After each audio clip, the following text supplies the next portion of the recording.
Hello दोस्तों, आप रोज gym जाते हैं, रेगुलर एक्सरसाइज भी करते हैं, लेकिन वजन है कि कम होने का नाम ही नहीं लेता, फैट बर्निंग हो ही नहीं पाती है। क्या क्या ऐसी चीजें हैं जो जिम के दौरान आप कर सकते हैं जो आपके फैट बर्निंग प्रोसेस को ज्यादा एक्टिव बना सके, ज्यादा बेटर बना सके और रिजल्ट्स को बेटर कर सके। कुछ ऐसे हैक्स के बारे में हम बात करेंगे जो जिम के दौरान यदि आप करते हैं तो आपका फैट बर्निंग प्रोसेस थोड़ा फास्टर हो जाएगा और आपका वजन कम करना बाकियों के कंपैरिजन में थोड़ा जल्दी देखने को मिलेगा।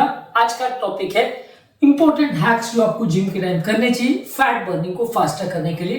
टॉपिक पर जाने से पहले जो लोग हमारे चैनल पर नए हैं उन्हें रिक्वेस्ट करूंगा कि चैनल सब्सक्राइब करें, क्योंकि इस तरह का हेल्दी और यूजफुल कंटेंट हम आपके लिए लाते रहते हैं। और यदि कंटेंट यूजफुल लगे तो फ्रेंड्स फैमिली के साथ इसे शेयर भी करिए, क्योंकि किसी जिंदगी बचाने और बदलने के लिए उपयोगी हो सकता है। टॉपिक के दौरान कुछ इंटरेस्टिंग साइंटिफिक फैक्ट्स, कुछ प्रैक्टिकल ड्यूटी की बातें और कुछ साइंटिफिक स्टडीज के बारे में आपको बताऊंगा जो आपको ज्ञान भी देंगे और हैरान भी करेंगे। इसलिए बने रहिए हमारे साथ एंड तक। चलिए शुरू करते हैं हमारे साथ हेल्थ का कंटेंट। क्या जिम करने के बावजूद भी आप अपने वजन को कम नहीं कर पा रहे हैं? कमेंट सेक्शन में लिख के हमें बताएं। जिम में यदि आप एक ही तरह का आइडेंटिकल वर्कआउट अगर कंटिन्यूसली करते हैं तो over a period of time body metabolically adapt हो जाती है। आपका एफर्ट आपको तो ज्यादा लगता है लेकिन वजन कम नहीं होता है। तो बेसिकली कहने का मतलब ये है कि यदि आप एक ही तरह की एक्सरसाइज को बार बार करते हैं, यानी रोज बाइसेप्स को करेंगे या रोज ट्राइसेप्स को करेंगे, तो धीरे धीरे करके उससे वेट लॉस होना थोड़ा कम हो जाएगा। अलग अलग तरह के वर्कआउट्स करने से बॉडी को मेटाबॉलिक अडेप्टेशन करने का टाइम नहीं मिलता है, तो वेट लॉस थोड़ा बेटर मिलेगा। इसके अलावा यदि आप जिम कर रहे हो और आपको मानसिक तनाव बहुत ज्यादा होता है, जैसे आप जिम में बहुत जल्दी जल्दी भाग भाग के जाते हो, स्ट्रेस में रहते हो, मल्टीटास्किंग करने की कोशिश करते हो, तो इससे बॉडी का जो हार्मोनल रिस्पॉन्स आपके फैट को बर्न करना चाहिए वो कम हो जाता है और आपको फैट बर्निंग उतना अच्छा नहीं मिलेगा। जब आप जिम जा रहे हो तो पूरा फोकस आपके जिम पर होना चाहिए, सारी एक्सरसाइज पर फोकस होना चाहिए। जल्दीबाजी में और भागते दौड़ते में जिम ना करें, इसमें आपको उतना फायदा नहीं मिलेगा। इसके अलावा यदि आप बहुत जल्दी सुस्ती पकड़ लेते हैं या आप बहुत ज्यादा एक्सरसाइज नहीं करते तो ओवरऑल ये आपका फैट बर्निंग प्रोसेस को स्लो करेगा। आपको थोड़ा ज्यादा देर तक और ज्यादा मेहनत करके एक्सरसाइज करनी है। बहुत जल्दी अगर आप फटीग में आ जाते हैं और बहुत जल्दी आप अपनी एक्सरसाइज बंद कर देते हैं तो आपको रिजल्ट्स उतने अच्छे नहीं मिलेंगे। कई कई केसेस में फिर भी लोगों का बॉडी का इंसुलिन सेंसिटिविटी कैसा है और एज कैसा है ये भी इन्फ्लुएंस करता है। तो इसलिए ऐसा जरूरी नहीं कि हर व्यक्ति का रिस्पॉन्स सेम हो। अगर आपकी बॉडी में इंसुलिन रेजिस्टेंस ज्यादा है तो हो सकता है फैट बर्निंग उतना ज्यादा ना हो। यदि आपकी उम्र ज्यादा है तो उतना अच्छा आपको एफिकेसी ना मिले, ऐसा हो सकता है। तो इसलिए फैट बर्निंग हर चीज सेम होने के बावजूद, सेम तरह की एक्सरसाइज करने के बावजूद, सेम ड्यूरेशन और सेम इंटेंसिटी की एक्सरसाइज करने के बावजूद भी अलग अलग लोगों में अलग अलग हो सकता है। इसके अलावा यदि आपके जिम की एक्टिविटी में कोई प्रॉपर डिसिप्लिन नहीं है तो उसमें भी आपको कई बार अच्छे रिजल्ट्स नहीं मिलेंगे। अगर आप प्रॉपर डिसिप्लिन में डेली एक्सरसाइज करते हैं, अच्छी तरह से एक्सरसाइज करते हैं, टाइम वेस्ट नहीं करते, प्रॉपर जिम पर काम करते हैं तो आपको ज्यादा अच्छे रिजल्ट्स मिलेंगे। तो जिस तरह की पढ़ाई में या हर फील्ड में होता है कि जितना डिसिप्लिन आप हैं अपनी एक्टिविटीज में उतने अच्छे आपको रिजल्ट्स मिलते हैं, उसी तरह से जिम में भी आपको ज्यादा डिसिप्लिन मेंटेन करना है, उससे आपको अच्छे रिजल्ट्स मिलेंगे। इसके अलावा यदि आप moderate to high intensity exercise करते हैं तो आपको ज्यादा अच्छे रिजल्ट्स मिलेंगे, जो कि आपकी हार्ट रेट को अगर 60 to 85% of maximum heart rate तक लेके जाते हैं तो आपको ज्यादा फैट बर्निंग मिलेगी। इसके अलावा यदि आप ऐसे एक्सरसाइज करते हैं जो आपकी हार्ट रेट को नहीं बढ़ाते तो उतना आपको रिजल्ट शायद ना मिले। बेसिकली कहने का मतलब ये कि अगर किसी व्यक्ति का एज 30 इयर्स है तो उसका टारगेट हार्ट रेट होना चाहिए 220 माइनस एज, यानी कि 220 माइनस 30 यानी 190। तो इसका आपको लगभग 60 से 85% हार्ट रेट अचीव कर रहा है, यानी एवरेज आपका हार्ट रेट लगभग 140 टू 170 180 तक जाना चाहिए। अगर आपका हाई हार्ट रेट हो रहा है तो आपको अच्छे रिजल्ट्स मिलेंगे। यदि एक्सरसाइज करने के दौरान भी आपका हार्ट रेट 70 80 90 के आसपास रहता है और यदि कोई दवा की वजह से ऐसा नहीं हो रहा है तो आपको थोड़े कम अच्छे रिजल्ट्स मिलेंगे। इसके अलावा आप स्ट्रेंथ ट्रेनिंग अगर करते हो तो इससे आपका मेटाबॉलिज्म बूस्ट होगा, यानी यदि आप मसल बिल्डिंग एक्टिविटीज करते हैं तो आपकी बॉडी ज्यादा कैलोरी बर्न करेगी। इवन रेस्ट के दौरान भी आप कुछ एक्स्ट्रा कैलोरी बर्न करोगे और आपका मेटाबॉलिक रेट लगभग 5 से 10% बढ़ जाएगा। तो मसल ट्रेनिंग एक्सरसाइज पर ही फोकस करिए, सिर्फ और सिर्फ एरोबिक एक्सरसाइज पर फोकस मत करिए। इसके अलावा यदि आप कार्डियो एक्सरसाइज के साथ वेट ट्रेनिंग भी करते हैं तो आपको थोड़े बेटर रिजल्ट्स मिलेंगे। दोनों एक्सरसाइज को साथ में करिए। हमारा यूजुअली रिकमेंडेशन रहता है कि 70-80% आप कार्डियो करिए और 20-30% आप वेट ट्रेनिंग करिए।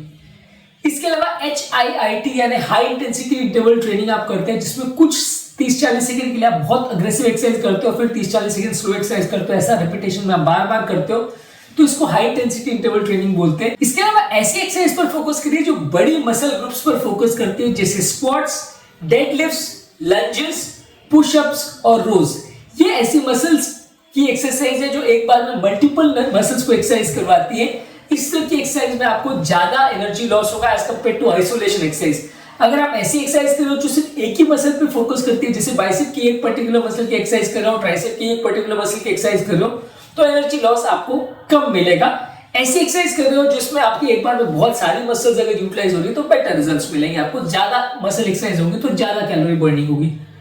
इसके अलावा एक्सरसाइज के बीच में आपके रेस्ट पीरियड थोड़े शॉर्ट होने चाहिए। कई लोग ऐसा होता है कि जिम में थोड़ी देर एक्सरसाइज करते हैं और बहुत ज्यादा देर आराम करते हैं। यदि आप लंबे समय तक रेस्ट करोगे तो आपका हार्ट रेट कम हो जाता है, आपका मेटाबॉलिज्म स्लो हो जाता है और वैसे केस में फैट बर्निंग आपकी कम हो जाएगी। तो जिम के एक्सरसाइज के दौरान आपको कंटिन्यूअसली एक्टिव रहना है, आपको बीच बीच में लंबे रेस्ट पीरियड्स नहीं लेना है।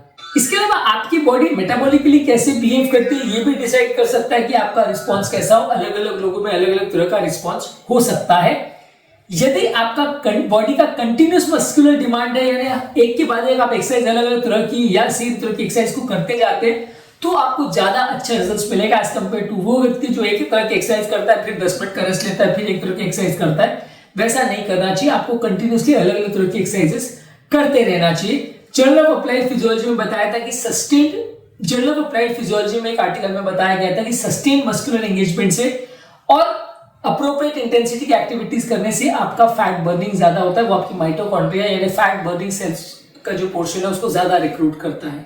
इसके अलावा जिम में यदि आप बहुत ज्यादा डिस्ट्रैक्टेड है और मल्टीपल चीजों में अगर एक साथ लगे हुए हैं तो आपकी वर्कआउट की इंटेंसिटी कम हो जाएगी। तो ऐसे केस में ज्यादा घंटे देने के बावजूद भी आपको उतने अच्छे रिजल्ट्स नहीं मिलेंगे। इसके अलावा यह भी समझने की जरूरत है कि फैट बर्निंग जो वो हार्मोनली ड्रिवन है, थर्मल रेगुलेशन या स्वेट ड्रिवन नहीं है। कई लोग का ऐसा होता है कि जिम के दौरान वो पंखे बंद करते हैं और कोशिश करते हैं कि बहुत ज्यादा पसीना निकले, जिससे कि उनको लगता है कि आपका ओवरऑल फैट बर्निंग ज्यादा होगा। लेकिन ऐसी कोई भी स्टडी नहीं है जो शो करती है कि यदि फैट बर्निंग ज्यादा होगा तो उससे आपका वजन जल्दी कम होगा। तो उस समय आपको स्वेट ज्यादा निकले इस पर फोकस नहीं करना है, आपके हार्मोन्स प्रॉपर्ली रिक्रूट हो और हार्मोन्स प्रॉपर्ली मैनेज हो, ये फोकस करना ज्यादा जरूरी है। इसके लिए कई लोग के साथ जिम में ऐसा होता है कि उनको एक परसीव एग्जॉशन होता है, यानी कि उनको ऐसा लगता है कि वो बहुत थक गए और इस वजह से उनको लगता है कि उन्होंने बहुत अच्छी एक्सरसाइज करी, जबकि एक्चुअल में उनकी एक्सरसाइज कई बार उतनी अच्छी नहीं होती है। तो आपको ध्यान रखने की जरूरत है कि प्रॉपर कंसिस्टेंसी के साथ प्रॉपर एक्सरसाइज करें और सिर्फ आप थक गए ये फील करके आप रेस्ट ले रहे हो तो वैसा मत करिए। कंसिस्टेंटली एक्सरसाइज करिए तो आपको ज्यादा अच्छे रिजल्ट्स मिलेंगे। इसके अलावा आपको प्रॉपर न्यूट्रिशन का भी ध्यान रखने की जरूरत है। जिम कर लिया तो अपने आप में वेट लॉस हो जाएगा ऐसा नहीं, बाकी चीजों पे फोकस करना है। क्या खा रहे हो, कैसा खा रहे हो, क्या फूड चॉइसेस रखे हो जिम के बाद, वो भी एक इंपॉर्टेंट पैरामीटर होता है जो डिसाइड करता है कि आपको वेट लॉस कैसा मिलेगा।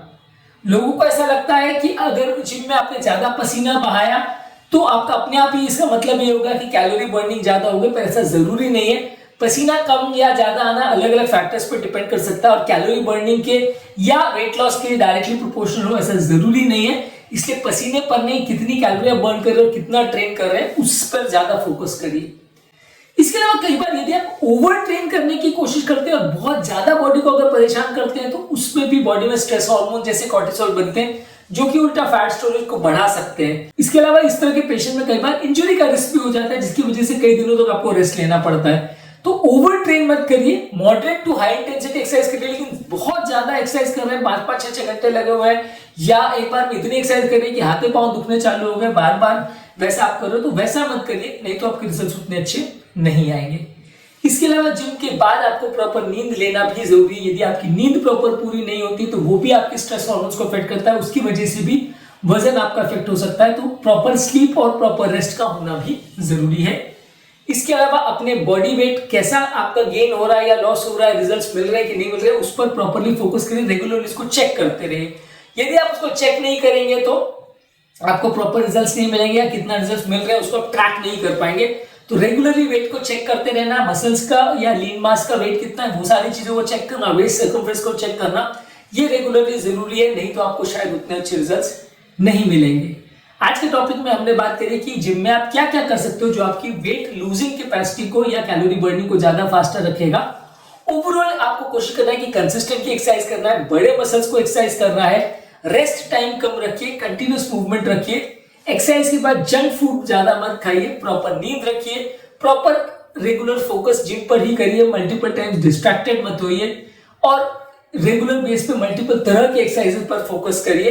ये सारी चीजों को करने से आपका एनर्जी बर्निंग कंपैरेटिवली ज्यादा बेटर हो जाएगा और आपका वजन कम होना थोड़ा बेटर हो जाएगा। आज के टॉपिक में उम्मीद करूंगा कि आपको कुछ नई बातें जानने को मिली होगी। हमारे चैनल का पर्पस है हेल्थ एजुकेशन के द्वारा लोगों को हेल्दी बनाना और स्पेशल में आप हमारे सहभागी बन सकते हैं चैनल को सब्सक्राइब करके। यदि कंटेंट अच्छा लगा हो तो फ्रेंड्स फैमिली के साथ से शेयर भी करें, क्योंकि किसी की जिंदगी बचाने और बदलने के लिए उपयोगी कंटेंट हो सकता है। आपके कमेंट्स हमें जानने में मदद करते हैं कि आपको हमारा कंटेंट कैसा लग रहा है, प्लस हमारे मोटिवेशन और इंस्पिरेशन का भी काम करते हैं। इसलिए वीडियोस को देखते रहिए, शेयर करते रहिए और हेल्थ के सफर में आगे बढ़ते रहिए।